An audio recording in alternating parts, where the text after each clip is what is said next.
Então, pessoal, na sequência do conteúdo didático, a gente tem a inclinação e coeficiente angular de uma reta.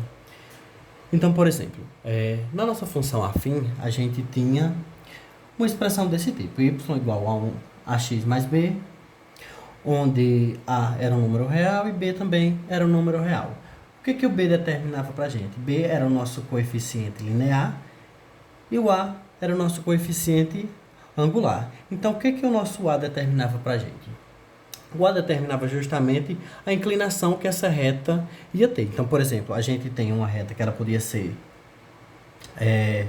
dessa forma, igual está representado. Poderia também ter uma reta dessa forma. Ele determinava ainda para a gente se a reta era crescente, se a reta era decrescente, se a reta era pouco ou muito crescente, ou pouco ou muito decrescente. Então, para a gente determinar esse coeficiente angular, a gente determina pela tangente a tangente do ângulo que essa reta forma, certo? A gente tem uma reta e essa reta ela forma um ângulo com o eixo x e ao calcular a tangente desse ângulo x, a gente determina o nosso coeficiente angular. Então, por exemplo, além de ser a tangente desse ângulo, a gente tem essa expressão, que é y de b menos y de a, x de b menos x de a. Onde isso tem que ser demonstrado, no caso foi demonstrado não em sala de aula, mas é demonstrado por essa forma, certo? A gente demonstra para o primeiro caso, para quando esse ângulo alfa ele está aqui no nosso primeiro quadrante, certo? Então, ele é um ângulo entre 0 e 90 graus. E o segundo caso seria quando esse ângulo alfa ele estivesse aqui, por exemplo, tivesse uma reta aqui no segundo quadrante. Então, a gente teria esse ângulo aqui e esse ângulo alfa aqui, no caso, vou botar aqui um alfa 1 para diferenciar desse alfa, onde esse ângulo aqui, alfa 1, ele tá entre 90, certo? E 180 graus. Aqui é 180.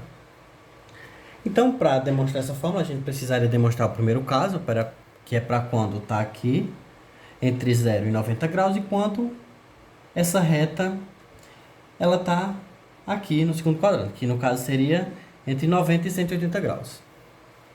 Tudo bem?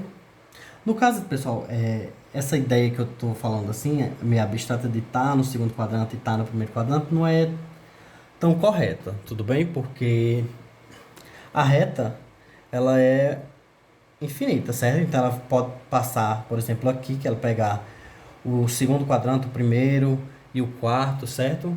Mas só para vocês entenderem a localização da reta, certo? Então, por exemplo, se uma reta, vocês poderiam pensar da seguinte forma. Se uma reta está, por exemplo, aqui, certo? Ela ainda vai continuar formando um ângulo alfa, certo? A gente sempre mede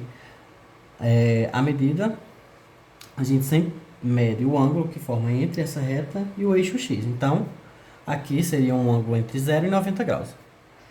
Então, a gente sabe que isso é dado pela tangente desse ângulo, que é igual a essa expressão aqui. Então, por exemplo, na questão de número 5, pergunta o seguinte.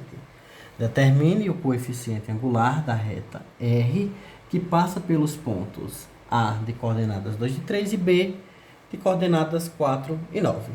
Então, eu tenho que esse coeficiente angular, M, certo? É igual a tangente desse ângulo, que por sua vez é y de b menos y de a, x de b menos x de a. Então, vamos reescrever isso aqui. Y de b menos y de a, x de b menos x de a.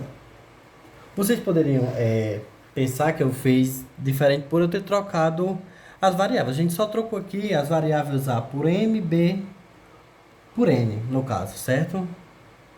Só para fazer uma adaptação que é assim que está feito no livro didático, certo? Mas esse A e esse M representam a mesma coisa que é o coeficiente angular. Esse B e esse N representam também a mesma coisa que é o coeficiente linear. Só que a gente está interessado aqui em encontrar o coeficiente angular. Então, ele é encontrado por essa expressão aqui. Por sua vez, nosso m vai ser igual. A gente faz só a substituição dos dados. Y de B menos Y de A. Quem que é o nosso Y de B? Então, fazendo referência ao ponto B, você observa o ponto B. Ele quer saber o ponto, quer saber o Y. Então, a primeira coordenada é de X, a segunda é de Y. Então, o Y é 9. Então, fica 9 menos. Quem que é o nosso Y de A? Está fazendo referência ao ponto A. E ele quer saber o Y desse ponto. Então, o Y é 3. Então, 9 menos 3. Agora, X de B. Quem que é o X de B? Vale 4. Menos. Quem que é o X de A? 2. Então, daqui, eu tenho que M vai ser igual. 9 menos 3 dá 6. 4 menos 2 dá 2. Então, por sua vez, eu tenho que M vai ser igual a 6 dividido por 2 dá 3. Então, o nosso coeficiente angular é igual a 3. Então, logo, o coeficiente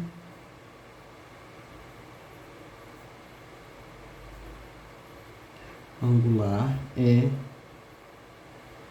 igual a 3.